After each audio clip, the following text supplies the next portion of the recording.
Hi guys, welcome back to Spotaria channel. So today in this video I'm gonna show you how to change device name in Infinix Note 12. But before you continue this video, as always I hope you like, comment and subscribe to support the channel, and don't forget to hit the notifications bell. So without any further ado, let's get started. Well guys, firstly here just go ahead to the settings first, and then in the settings page you just have to tap on this my phone option.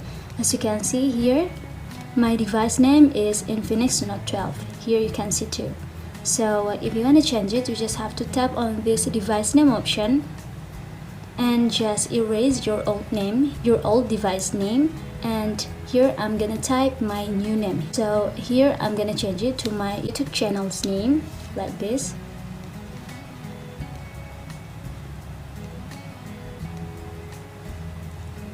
And now if you're done, you just have to tap on the OK in this pop-up.